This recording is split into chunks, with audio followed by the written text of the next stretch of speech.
Shalom, Bapak Ibu Saudara. Renungan kita kali ini tetap masih menyambung tema besar misteri Injil. Dan kita ambil saat ini tema kecilnya misteri atau rahasia kedurhakaan. Saya akan baca dari 2 Tesalonika 2. Sebenarnya ini harus dipajak pasal 1-7, tapi coba kita baca aja loncat-loncat aja. Ini ayatnya ayat 1 tentang kedatangan Tuhan kita Yesus Kristus dan terhimpunnya kita dengan Dia. Terus kami minta kepada saudara. Paulus memberikan penjelasan. Kemudian ayat 3, janganlah kamu memberi dirimu disesatkan orang dengan cara yang bagaimanapun juga. Sebab sebelum hari itu, maksudnya hari kedatangan Tuhan, yang biasa orang Kristen bilang kedua kali, haruslah datang dahulu murtad atau apostasi, dan haruslah dinyatakan dahulu manusia durhaka yang harus binasa. Nih manusia durhaka ini man of lawlessness, ya. Istilah Yunani durhaka ini anomia, diterjemahkan durhaka. Sebenarnya itu ketiadaan hukum artinya, ya, anomia. Nah kemudian ayat 4 saya baca aja dulu, ini saya pakai lai, yaitu lawan yang meninggikan diri di atas segala yang disebut atau yang disembah sebagai Allah, bahkan ia duduk di bait Allah dan mau menyatakan diri sebagai Allah. Kemudian ayat 7 ini, karena secara rahasia, ini istilah misterion ini misteri, karena secara misteri kedurhakaan atau lawlessness, ketiadaan hukum itu telah mulai bekerja. Tetapi sekarang masih ada yang menahan. Kalau yang menahannya itu telah disingkirkan, pada waktulah si pendurhaka baru akan menyatakan diri seterusnya. Oke, yang akan kita bahas, coba dulu kita lihat yang di atasnya ini. Karena manusia durhaka ini dalam pengertian dunia kekristenan umumnya itu berarti antikristus yang akan menyatakan diri di bait Allah, di bait suci. Yang dimaksud bait suci Yerusalem itu, ya, bait suci Yudaisme, ya. Nah, katanya nanti akan datang antikristus itu ke situ, menyatakan diri sebagai Allah dan sebagainya. Nanti ada lagi ajaran rapture, keterangkatan, dan macam-macam lah, ya. Ini dulu kita lihat dulu maksudnya Paulus apa di sini dengan bait Allah, bait suci. Apakah bait suci itu yang dimaksud bait suci Yudaisme, yang bangunan itu, ya.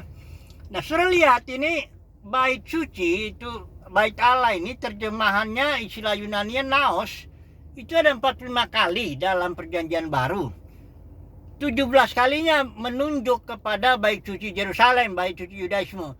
Dan yang selebihnya adalah gereja, bait suci yaitu kita.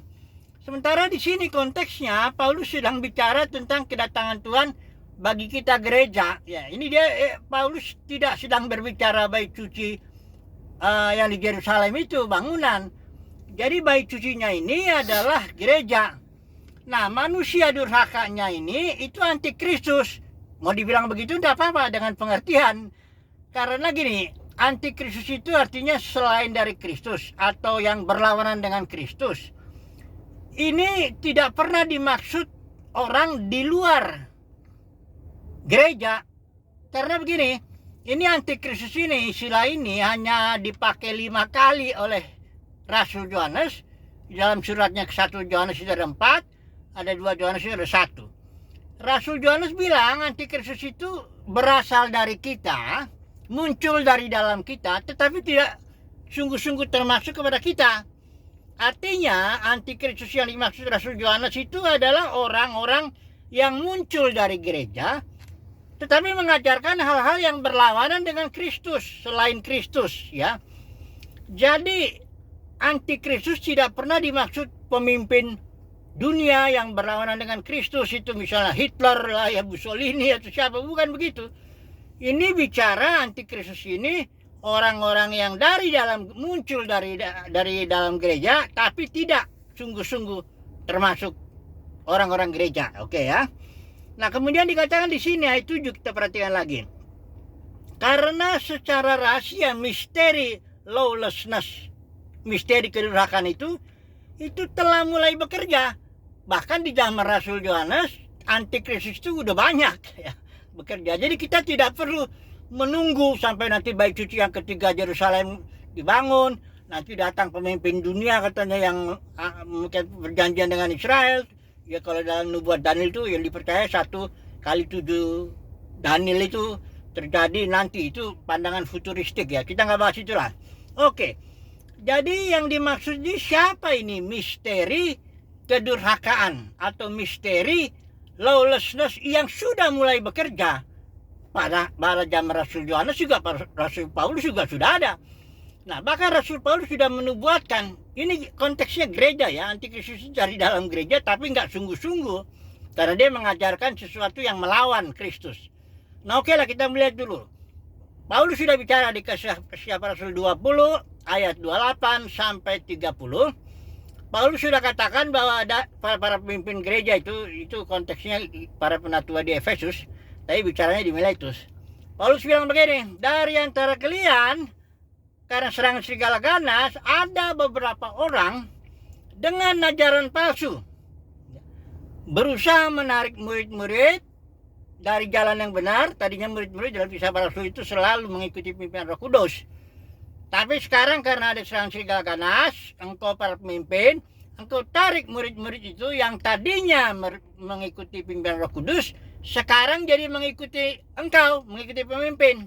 Karena ajaran palsu yang diajarkan oleh para pemimpin ini dimaksudkan satu saja tujuannya, supaya murid-murid ini jadi pengikut mereka. Ya. Ditarik ya. Nah, oke. Di dalam zaman Rasul Yohanes itu kan Paulus sudah mati 67 Masehi ya, di bawah Kaisar Nero. Nah, Rasul Yohanes baru muncul tahun 95 kurang lebih Masehi. Melayani di 7 gereja di Asia Kecil. Nah, di situ ada ajaran palsu 3. Izebel, Bileam, Nikolaus, yang membuat Rasul Yohanes tidak ada kok persekutuan dengan gereja-gereja yang sudah jatuh itu. Rasul Yohanes tulis dalam surat 1 Yohanes itu surat umum ya kepada semua gereja di situ, bahwa dia bilang, apa yang telah kami dengar, apa yang telah kami lihat, kami beritakan kepadamu, supaya kita ada persekutuan atau koinonia. Kenapa? Karena sudah tidak ada persekutuan ya, oleh sebab ajaran Izebel, Bileam, Nikolaus. Kita nggak usah detail lagi lah. Intinya ajaran Izebel ini adalah suatu ajaran yang membenarkan boleh merampas otoritas ya. Kayak Izebel merampas otoritas Ahab suaminya dalam kasus kebun anggur Nabot. Rampas otoritas Yesus atas gereja. Terus si pemimpin ini mengangkat dirinya, saya berotoritas di sini, jangan mengganggu biji mata Tuhan sebagainya. Nikolaus juga dia pemimpin ini menaklukkan kaum awam. Kemudian satu lagi ajaran Bileam, berdagang. Para pemimpin ini dagang. Apa yang didagangkan? Bukan barang aja. Ada yang dagang barang, tapi ada juga yang paling sering dagang jasa. Jasa menyampaikan firman Tuhan, jasa menyampaikan ilmu teologi, jasa apapun juga didagangin lah itunya ya. Oleh ketiga ajaran palsu inilah, maka jemaat tidak fokus lagi kepada Kristus yang dalam batin, tapi fokus kepada gedung, fokus kepada para pemimpin, fokus kepada program-programnya, dan pendeknya sudah nggak fokus lagi kepada Kristus dalam batin, tidak lagi fokus untuk mengikuti pimpinan Kristus dalam batin. Inilah ajaran yang inilah manusia durhaka, lawlessness, yang dikatakan yang sudah ada dari zaman Paulus pun, bahkan dari zaman Rasul Yohanes sudah ada ya. Sekarang kita lihat siapa ini manusia durhaka ini. Sebenarnya karena kita bilang tadi kan bahwa dia itu sebenarnya muncul dari dalam gereja, tapi tidak sungguh-sungguh dari gereja. Begini, sudah lihat dari ajaran Yesus itu dari Matius 5 sampai 7 khotbah di bukit, itu pengajaran Yesus tentang hukum kerajaan surga yang diajarkan oleh Yesus kepada murid-murid. Karena pasal 5 ayat 1, ketika Yesus melihat orang banyak, dia naik ke atas bukit. Dia nggak ngomong dulu, baru datang murid-muridnya, baru Yesus ngajar. Dan dia dibeberkanlah hukum kerajaan surga. Nah, di pasal 7 ayat 21-23, istilah anomia atau lawlessness ini muncul lagi di situ. Yaitu ketika banyak orang di hari penghakiman bilang, kami Tuhan sudah bernubuat demi namamu, sudah mengusir setan demi namamu, sudah melakukan banyak mujizat demi namamu. Yesus tidak menyangkal bahwa mereka memang benar membuat mujizat demi nama Tuhan, mengusir setan dengan nama Tuhan dan sebagainya. Tapi yang Yesus bilang, nyala daripadaku engkau pembuat kejahatan. Anomia istilah Yunani, artinya engkau yang melakukan lawlessness, ketiadaan hukum. Hukum kerajaan surga dilanggar sama dia. Inilah dia yang dibilang antikristus, yang dari dalam gereja tapi nggak sungguh-sungguh dalam gereja. Atau sebagai contoh, benih perumpamaan lalang dan gandum. Itu juga pakai istilah anomia, lawlessness, karena ketika Yesus menanam biji gandum itu, ya, anak-anak kerajaan, iblis juga menanam benih-benih, ya. Ajaran Jebel biar Nikolaus itu adalah ajaran iblis. Karena itu serangan segala ganas kan. Nah, ajaran itu masuk. Benih dengan gandum tumbuh dia. Ketika malaikat mau cabut lalang, Yesus bilang jangan dulu. Karena itu lalang dengan gandum itu sangat mirip sekali. Kalau nanti kamu cabut lalang, nanti kena cabut gandumnya. Jadi tunggu dulu sampai hari penghakiman, makin lama Yesus akan berterus terang. Itulah dia Matius 7, 21, 23 tadi. Pada hari terakhir aku akan berterus terang. Mana yang hamba yang mengikuti taat kepada hukum kerajaan, mana yang mengaku hamba Tuhan tapi seperti lalang begitu, melakukan lawlessness, ya. Nah, jadi kita kesimpulannya bagaimana sekarang ini? Misteri kedurhakaan itu sebenarnya apa? Itu sebenarnya ajaran, ya, yang menekankan ketiadaan hukum, melanggar hukum kerajaan sorga atau melanggar hukum Kristus, yaitu ajaran Jebel, Biliam, Nikolaus yang sekarang sudah merajalela dalam dunia kekristenan, sudah diterima. Tapi sekarang ini jangan dicabut dulu, belum waktunya. Tapi pada kedatangan Yesus yang kedua kali, disitulah Tuhan Yesus akan terus terang. Yang mana hambaku, yang mana yang bukan. Yang mana yang hamba uang, mana yang hamba Tuhan dan sebagainya, ya. Oke, kesimpulannya beginilah. Semoga saudara dan saya mendapat kasih karunia untuk jangan mengajarkan ajaran palsu Jebel, Biliam, Nikolaus. Mendapat kasih karunia untuk tidak mengikuti manusia lawlessness itu, ya.